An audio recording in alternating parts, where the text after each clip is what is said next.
Hey everyone, welcome back to the channel. I hope you're having a fantastic day so far. In today's video, we're diving into a topic that affects millions of Americans, the next projected Social Security increase, and what it could mean for you, whether you're receiving SSI, SSDI, or retirement benefits.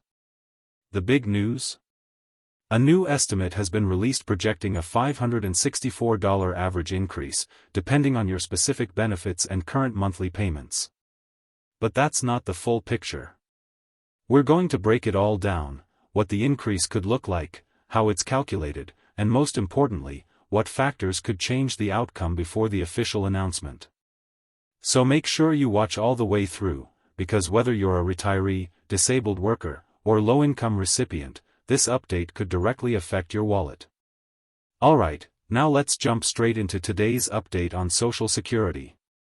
As of now, the latest projection for the 2026 Social Security Cost of Living Adjustment, COLA, is starting to take shape. Although the official figure won't be released until October, we're already getting early estimates thanks to economic indicators like inflation data and wage trends. Currently, the average projected benefit increase is around $564, but keep in mind, this is an average across all beneficiaries. The actual amount will vary based on whether you receive SSI, SSDI, or retirement benefits, and your current monthly payment. This estimate was recently shared by Mary Johnson, a well-respected independent Social Security and Medicare policy analyst working alongside the Senior Citizens League, a nonpartisan advocacy group. According to them, the 2026 COLA is on pace to be the lowest in 5 years, with a projected increase of 2.4%. To put this into perspective, the 2025 COLA was 2.5%, and the lowest adjustment in recent history was 1.3% in 2021. So, how is the Social Security COLA calculated? It all comes down to the Consumer Price Index for urban wage earners and clerical workers, or CPIW. Each year, the government compares inflation data from the third quarter, July, August, and September, of the current year to the same period from the previous year. If there is a percentage increase, that becomes the basis for the COLA. For example, if the CPIW rose by 2.4%, then benefits across the board would be increased by that amount starting in January 2026. However, if there's no inflation, or if prices remain flat, there's a possibility of a 0% increase, which we've seen a few times in the past 2 decades. According to the most recent data from the Bureau of Labor Statistics, the CPIW has increased by 2.1% over the last 12 months. So while 2.4% might seem modest, it's actually higher than earlier projections, which ranged between 2.2% and 2.3%. Now, here's something crucial to understand: a lower inflation rate doesn't mean prices are dropping, it just means they're increasing at a slower pace. For example, if you paid $2 for a dozen eggs last year, and inflation is now at 2.4%, that same item might cost $2.05 or $2.06 this year. It doesn't go backward, it just slows the climb. So while the 2.4% COLA may not seem like a huge jump, it's still important. It's meant to help you keep up with the rising cost of everyday essentials, from groceries and gas to rent and utilities. Now, let's talk about 2 major factors that could still change this estimate between now and the official announcement. 1. Tariffs and trade policy. Inflation could spike again if new tariffs on imported goods are introduced or existing ones are reinstated. Right now, there's a 90-day window for the US to reach agreements with other countries. Some tariffs on goods from China have already been lowered, but if they're reversed, we could see retailers raise prices to cover those costs. Stores like Walmart and Target, for instance, source a large percentage of their products overseas.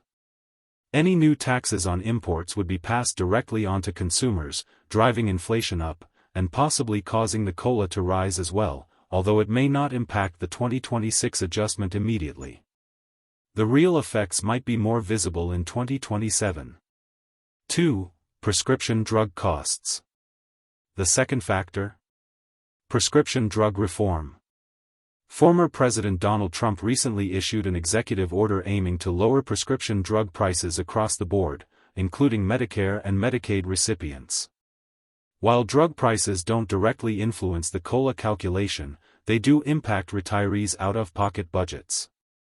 If prices come down, it might offset the need for a higher COLA, although as of now, the order still lacks key implementation details.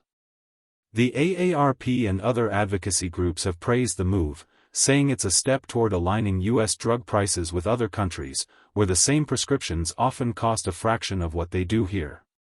Alright, let's break down what a 2.4% increase could look like based on current average benefits. SSDI, Supplemental Security Income. Individuals. 2025, $967 per month. 2026, projected $990 per month. That's a $23 per month increase. Couples. 2025, $1,450 per month. 2026, projected $1,485 per month. That's a $35 per month increase. Retired workers. Average benefit in 2025, $1,976 per month. With a 2.4% COLA, $2,023 per month. That's a $47 per month increase. Couples both receiving retirement. 2025, $3,089 per month. 2026, $3,163 per month. Increase of $74 per month. SSDI, Social Security Disability Insurance. 2025, $1,580 per month. 2026, with COLA $1,618 per month. A $38 per month increase. Now, these increases might not seem life-changing at first glance, but they add up over a year. And for those on fixed incomes, every dollar matters when it comes to budgeting for food, housing, healthcare, and transportation. So, what do you think about the 2.4% COLA projection? Are you satisfied, or do you feel like it's not enough to cover the real increase in your cost of living? Let us know in the comments below. We love hearing from our community, and your input helps raise awareness about the financial challenges so many face. If you found this video helpful, don't forget to give it a thumbs up, subscribe, and turn on notifications so you never miss an update on Social Security, stimulus checks, Medicare, and everything in between. Also, don't forget to claim your free stock or cash bonus using the Robinhood link in the pinned comment. It's a great way to start investing with no risk. Thanks for watching,